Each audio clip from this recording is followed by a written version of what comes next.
everyone. My name is Brittany, and I'm excited to be back for this week's Raising Special Kids Connecting Live. Thank you for joining us today. For those just jumping on, we have a really fun topic today that I'm excited to discuss with all of you. Welcome, and thank you for joining us for this week's Connecting Live for Raising Special Kids. So today we are going to talk about some summer fun. As you all know, summer is in full swing and school is out for Arizona children, and all of us as parents, including myself, are looking for ways to keep our kids active and happy and busy and maybe off of that technology. And often when you have a child with disabilities, you have to get a little more creative in making sure the experiences are sensory friendly, everyone's happy and comfortable. And so we are going to review and discuss some tips that I've gathered from some professionals and also some from parents in the community that have some great ideas on how to celebrate some of our summer holidays, including Independence Day, which is coming up on July 4th, as you all know. So thank you. I'm going to dive in. Before I get started, actually, really quickly, Raising Special Kids update. Today, we really just want to remind all of you that Summer School for Parents is coming up. So perfect event for parents to brush up on their skills over the summer. It is Saturday, June 26th. We have different training offerings throughout the day. We'll put our link in the comments so you can register for the trainings you're interested in. Something fun too, stay tuned on social media. We are doing giveaways again this year. So that will be fun. So if you register for a training, we will put your name in the pot and do a drawing and announce those on a Facebook Live and some posts on social media. We are doing a virtual lunchroom. So we hope that if you decide to join us for training that day, you'll jump on and visit and just say hi with us as we're all participating on that Saturday. So don't forget, Summer School for Parents. Okay, back to topic. So today we're going to talk about, let's first talk about July 4th. So as you all know, it's a wonderful holiday celebrating our country, our independence, and all the people that came before us that fought for our freedoms. And it's a huge holiday for us in America, and so many festivities and traditions happen, and just like they should. And I know me personally, of course, I love this holiday and celebrating our country. But having a child with epilepsy and some special needs, sometimes it's stressful. You know, the fireworks are loud and can cause issues for kids that have epilepsy or sensory processing disorder or autism. You know, the big family gatherings, now that, you know, the pandemic, they are, you know, things are starting to slowly open up. You know, more and more families seem to be getting together. And a lot of planning and preparation, I know personally for our family, has to happen to make it more enjoyable. But the good news is there are some things that you can do so that way everyone in your family can have a fun holiday celebrating together. So I did gather some great tips that I'm going to review with you guys from Autism Speaks and Hope Bridge Autism Centers. They have some wonderful ideas, especially for July 4th, on how to support our children with disabilities. So let's go down this list. First of all, prepare your child in advance. You know, talk about what's going to happen at the party. Talk about the fireworks display. One of the suggestions I thought that was really great that I'm going to do with my own daughter this year is find fireworks, like a YouTube video or something on the internet, and play it, but turn the volume down and then gradually increase the volume as they get used to listening to it, and just expose them to that. You know, this is what we're going to be doing. It's really fun. I don't want you to be worried about it. And then in time, you know, work on having them get used to that. And maybe it won't be so uncomfortable on the day of. There are also some wonderful social stories out there. I know that we're going to put one in the chat that documents, you know, what kinds of things families and friends do on the July 4th holiday. So I encourage you to print it out. It's free, and use that for your children. Something else too, let's go down here. She had some other ideas. Working with your child's provider. So a lot of our children, if they have DDD services, may have habilitation. And so, you know, you could work on some role play or talking about the events leading up to whatever your family has planned, and just have everyone kind of be there as a supportive resource and support system for your kiddo. I know it seems like a lot of planning, and maybe some families that don't have a child with a disability or some of these concerns may think, oh gosh, that's a lot to plan for Independence Day, but I know it affects our kids, and just with a little preparation, it can be more enjoyable and it won't be so stressful for them. The next tip, focus on the fun.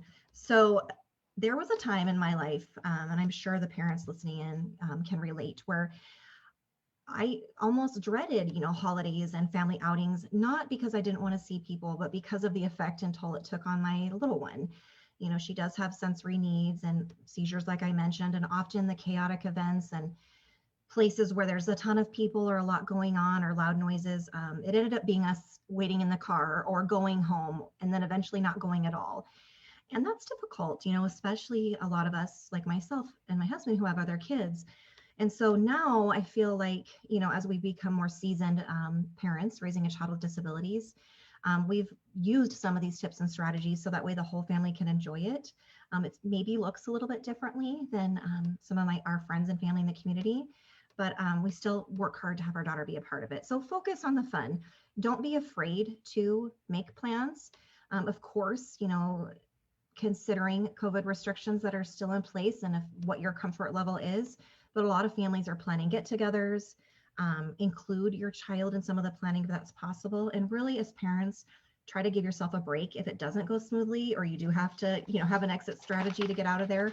It's totally fine. Another tip from this Autism Speaks resource is letting them have the power to choose. So let your child be involved in what they want to participate in if they're able to. You can choose where they want to sit, who they want to sit next to, what they want to eat. It allows them to have more control over what's happening. And then the environment becomes less stressful for them. Give them small tasks such as decorating, preparing food for the cookout, or taking photos of guests. If not, it provides a good distraction, but it also empowers the child to make them feel proud that they were able to contribute to the day and also they handled the day. And of course, give them high praise for whatever they do. Again, some of our kiddos that don't use language to communicate, use your AAC technology and upload pictures of what you're doing for July 4th, the barbecue, the fireworks, the swimming party, what have you, and let them be involved in choosing what they'd like to do. Next tip is bring along favorite items. This one I'm sure many parents have used many times, whether you have a child with a disability or not. Bring sensory toys, fidget spinners, chewies, whatever calms your child, a weighted blanket, a snack, whatever it is that can give them some familiarity if you're not home, or some comfort if they're having that sensory overload. We'll talk about it down the list, but headphones often are used, especially during the fireworks displays. Often that will calm the stress and the chaos for your child. And it's important to plan ahead and make sure those items are packed in your bag or in the car. Create space. So I really liked this one, and I've never really considered it before, but it's a good one. So Autism Speaks suggests create a special space for your child that is their own. And again, put some of those favorite items that they like. Helping them have a defined space can help, especially children with autism, feel more comfortable. Wherever you're at, maybe you still have them a part of the festivities, but you have a place with all their favorite items. If the chaos and the excitement and the celebrating gets too stressful, your kiddo knows that they can go there and relax and calm down and help them feel better about the situation. Bring headphones. I already brought that one up. It can help obviously block out excessive noise. As we know, fireworks are awesome and fun and beautiful, but they cause a lot of sensory stimulation. And most of us live in neighborhoods. I know personally, it has been difficult having a child with epilepsy, and the neighbors are deservedly celebrating the holiday and doing sparklers and fireworks in the street, and our little ones having seizures because of the noise. It's obviously not a requirement of them, but I am grateful for neighbors. We've very politely asked them if they just wouldn't do it in front of their home. And so, most people are kind and want to do the right thing, and just moving down a little ways so she wasn't so close to all the noise can help. So don't be afraid to, if you have a good relationship with your neighbors, just suggest that. And often most people have good hearts and will want to help your kiddo with that. A lot of us go to these big fireworks shows at a school or an event center. And I'm going to tell you that there are some coming back for 2021, which is exciting because for all of 2020, most of that was canceled, as you all know. Another simple thing that probably seems like common sense is don't enjoy the fireworks in the stadium. Our family enjoys going up north. And so the high school in this small town does an awesome fireworks show. It's beautiful. We park a mile away and sit in the back of our car with popsicles and ice cream or whatever. And my little one is not affected by the loud noise, and she can still enjoy the fireworks. So you can get creative. You can make simple things happen to make that day not as stressful for you or your child. This is important too. Let them know that they can have a break. Make sure your child knows how to ask for a break from the party or noise. If they're verbal, they may just need to ask you. Many children do well with visual aids, or a social story, or a pat on the shoulder. If they don't use language, come up with something that works for you and your child, that they can let you know they need a break without drawing attention to themselves, so they're not embarrassed, because that often can happen. And then, of course, like I said before, practice this in advance. Design an exit strategy. So it's natural for children with disabilities to become emotional or even act out with behaviors if they're in a setting that has a lot of noise and crowds and it stresses them out. Just be aware of the signs and signals, keep an eye on them, look for their triggers. And if it's too much, just leave or go to a quieter environment, go sit in the car and turn on the air conditioning and watch the fireworks from your vehicle. It's also helpful too, a lot of us have family and friends that we are around, and letting them know in advance, hey, if we leave, don't take offense. We're just trying to support our child. And a lot of times, that eases any tensions, and then everyone can pack up smoothly or leave if that has to happen. Because let's be honest, there have been many times where we've had to leave an event with our family, but it's okay. It worked out, and we will try again next time, and that does happen. So I thought those were some really helpful tips from some professionals, like I mentioned, from Autism Speaks and Hope Bridge, to consider when you're planning your 4th of July celebrations. However, I did have some fun ideas from our Arizona community. So I reached out to several parents in our community that have children with disabilities and asked them how they celebrated their 4th of July festivities, and they're fun. So I thought I would review some of these and see if any of them jump out to our listeners. Maybe they want to try that this year. So this mom says, we have found going to events is hard. So we buy fireworks and sparklers and go in our front yard and do them. All of our neighbors do the same thing, and it becomes a community affair. We walk up and down the street watching them. We put my son in a wagon and he can just relax. It's much easier this way than going to a big event. So that sounds fun and pretty simple. Another family said, most of the time it's too hot, let's be honest, unless you're in water in July, it's very hot here. So we do fun stuff at home and look out the window at the fireworks, or we watch them on TV, which I will mention too. You can watch, the July 4th celebrations on TV, and also at our nation's capital that will be on, and it's really awesome to watch. This one is my favorite, I admit, and I definitely want to try this sometime. One of our parent leaders that volunteers for Raising Special Kids shared with me, we go to a hotel room close to Tempe Town Lake, and it was wonderful because it wasn't hot, but our balcony was very close to all the fireworks, the view. They also have a rooftop pool, and they were able to enjoy the fireworks from their hotel room. And then their daughter that has sensory issues and, a typical 4th of July event would have been stressful for her. It ended up being a really fun family weekend. Many of the parents I talked to said, we have a party at our house, so we control the situation, and then we invite our friends to us. Lots of families mentioned using those headphones, so super useful idea to consider. This one I thought too was really good. A quote from another mom. She really utilized some of the ideas that I shared with you before we got started on the community feedback. She says, the last 10 years, we've had a pool party, a barbecue fireworks show at the home with the family. It's perfect for us. We always have a great time. We buy our fireworks ahead of time. We plan and prepare and let my son what the plan of action is and let him decide what he wants to do. He has noise canceling headphones. He can watch from the living room window. And if he's had too much, he can go in his room and relax. This one is really fun as well. Another parent shared that they do a morning neighborhood bike parade that she organized herself. And her daughter rides her adaptive bike, and they hand out popsicles to all the neighbors. I thought this was really creative, and I really liked that idea. Another family said too, instead of using, the sparklers that make noise, or, the fireworks you buy at the Costco or what have you, they do glow sticks in red, white, and blue rather than the sparklers. And then it's not loud and stressful. And they also celebrate with luminaries around their home. So definitely some beautiful, creative ideas. And I hope that some of them gave you an idea that sparks some creativity for you, so you can do some planning for your family and enjoy the Independence Day holiday this year.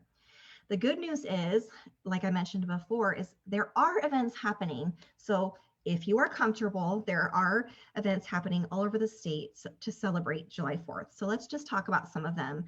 Definitely, we're going to put the link in our comments. Our friends at Raising Arizona Kids have a wonderful events calendar, and they have one specific to July 4th holidays by city. And so definitely check that out and see what's going on near you, and we will put that information in the chat. So in Chandler, they're having a July 4th fireworks drive-in with fireworks, and it's going to be near Tumbleweed Park. Mesa, they're having their Arizona Celebration of Freedom. I guess it sounds like they're going to be utilizing the radio as well. So tune into Cool FM 94.5 for a pre-show and music, and then they'll have fireworks near Fiesta Mall. Lake Pleasant, this one sounds really fun, is having a fireworks show at the harbor, and there'll be food trucks, free activities, water slides, what have you.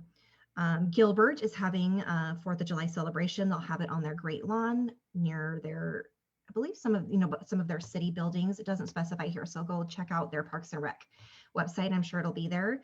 But they're going to have food trucks as well, fireworks, things like that for the kids to enjoy, bounce houses, different activities. Payson, one of my favorite places to celebrate the 4th because it's cooler and pretty. They always have a fun hometown celebration, and I'm so glad that the community gets to enjoy this year. They'll have gorgeous weather, fireworks by the lake, all kinds of activities, and it's just such a refreshing time to get out of the heat we're all experiencing in the valley here. Peoria is doing an all-American festival at home. They'll have an evening full of family entertainment, food trucks, music, and a fireworks display. They're going to have live music. Parking is free, which is nice, and it's at the Peoria Sports Complex. So make sure to check that out. Thank you. And then Queen Creek, this one is super fun. My family has done this before, actually. They have a celebration at Schnepp Farms. They have live music, watermelon eating contests, a flag service, vendors, food trucks, lawn games, and of course, fireworks. And I will tell you, this is a great one to do if you can't enjoy right at this venue, to enjoy the distance. So, there's lots of places around Queen Creek where you can park and let your children watch the fireworks without having that sensory overload that we have to consider sometimes. Scottsdale is having their 4th of July celebration. Again, similar live entertainment, fireworks, lots of fun, and it is near Westworld. The Arizona Diamondbacks, it looks like they're doing a firework display as well. Presented by Gila River Casinos, and they're going to have tote bags for all the guests, and it sounds really fun. So definitely check that out if you'd like. Heading to other places around the state, Tucson, they are having an event called Let Freedom Sing. And this is actually July 3rd and 4th, and it sounds really great. It shares uniting diverse backgrounds and fostering a sense of community is the purpose of this event. They're going to be having events about the 4th of July holiday, really celebrating the different cultures in Tucson, and then of course, fireworks. Williams, Arizona, another beautiful place to visit. Their Habitat for Humanity has a Grand Opry. They're going to have that event with a band, a carnival, a cakewalk, live auction, and fireworks. And then Yuma is having a spectacular as well. 20-minute drive-in fireworks display. I really like that idea. Listening to viewing the fireworks, with air conditioning. That sounds like my cup of tea. Definitely fun for those Yuma families. There is also, like I mentioned, on PBS, normally they broadcast the Capitol 4th of July. So the Arizona PBS station, they'll have a celebration for our 245th birthday. They'll have an all-star salute with cameras, showing all around what's going on in Washington, D.C. And then, of course, having one of the best fire shows ever for us to view. So if you're not comfortable leaving the house yet because of COVID, or it's a better choice for your family to stay home, that's a great way to participate virtually. So I think we've tackled a lot of 4th of July festivities. So I hope you're able to enjoy them with your family and make some memories. And just keep in mind, events often will update. So definitely check out the websites to some of the venues I mentioned. Go to the city parks and recreation. Because of COVID, they may have some restrictions or precautions, and you'll want to make sure you're prepared ahead of time. Some other fun suggestions just to make your summer fun and get out of the house and make some memories and get your kids active and not on that technology all day. We have done this before, and I'm so thankful. There are movie theaters, AMC and Harkins, they do sensory friendly viewings. We will put their website in the comments, both of them, and you can look and see they have calendar on what movies they're showing that is during that sensory time. And we've been to it before as a family. They don't dim the lights as dark, and the movie isn't played as loud. So they're, right there, they reduce some of that sensory stress. But also what I love the most is the families that come, they get it. So if our daughter with special needs is having a hard time or chitty chatting loudly when she should be quiet during the movie, everyone understands and is really welcoming. And often, sometimes they have reduced prices too for those events. So definitely check out those websites for more information. Super fun way to get out of the heat this summer. Museums. So many of the Phoenix area museums, they offer a first Friday of the month, free or low cost admissions. And so just off the top of my head, I know the Heard Museum, I believe the Children's Museum, Science Center, some of those museums downtown. I know I read as well the Firefighters Museum. Often it's free or honestly really cheap admission rates, and it's a great way to enjoy all of these events as a family. And a lot of them are now open, which is nice. It's been a while since we've been able to do outings like that. Some parts of Arizona are really hot, like where I live, but lots of Arizona is still beautiful. And so we wanted to share a hiking trails, accessible hiking trail resource that we found that are more wheelchair friendly. I have personally done some of them that are on this list. And so if you're inclined to get out and about and enjoy nature and you live maybe in the north or somewhere that's cooler, there are some trails for you to check out, and we'll put that link in the comments. And then everyone's getting out and doing some exercise too. I've mentioned it before in past Facebook Lives, but take advantage of that National Parks Disability Pass. So if an individual has a disability, they can apply to get free admission at our nation's national parks. It's a beautiful time to visit some of these with your family over the summer. I know we've personally utilized it, and it's been awesome and definitely saves us some money.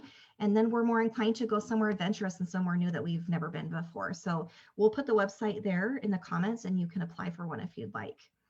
Of course, we live in Arizona, so anything in water sounds ideal, especially right now. I think next week I saw we're going to hit 113. So any in the valley, Phoenix metropolitan area. So anything water related obviously is super fun. Water parks, splash pads. When my daughter was little, sounds kind of creative, but we would go to a splash pad, and she is not ambulatory. And so we would put her bath chair in the car, park it in there, and she'd be in her swimsuit and be sitting in her little mesh bath chair and enjoying the water with her friends. So, we got a few curious stares, but I didn't care, and she was having a blast. So there's a lot of that, and many of those are free or very low cost. A lot of the community pools are having family swims, so definitely utilize your city parks and recreation. And that definitely leads me into my next comment about that. A lot of our cities have wonderful classes, camps, crafts, exercise, sports, some disability specific, some not. Definitely usually low cost and really fun to get involved in and have your children participate in. So definitely check that out wherever you live in the state. And lastly, I wanted to share too that our local libraries often have summer reading programs. Children can check out books, and as they read a certain amount of books, they can earn prizes along the way. It keeps them learning and their minds working, and then they get a little reward at the end for participating in that. So definitely check out your local libraries for more information.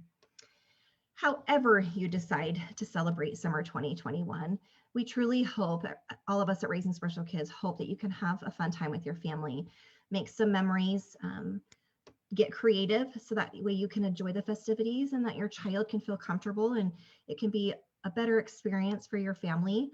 We hope that you'll share, some of the ideas you've done, or even in the comments, if you'd like on social media, share some of the festivities you participated in. Accessible is even better because we're always trying to get that information out to our community, but we'd love to know about it. With that, don't forget, parents, you have homework this summer. Sign up for Summer School for Parents, Saturday, June 26th. We have events all day long. And I believe I just got the date wrong. Is it June 24th, June 26th? I don't have my calendar in front of me. Regardless, sign up for Summer School for Parents. We'll put the link in the comments. Be safe out there. Enjoy. I will see you back in 2 weeks. We have a great episode next time. We are having a guest from Vocational Rehab join us next time. So we're going to learn all about this program and how to support our adult children with employment. So with that, have a wonderful weekend, everyone, and I'll see you next time.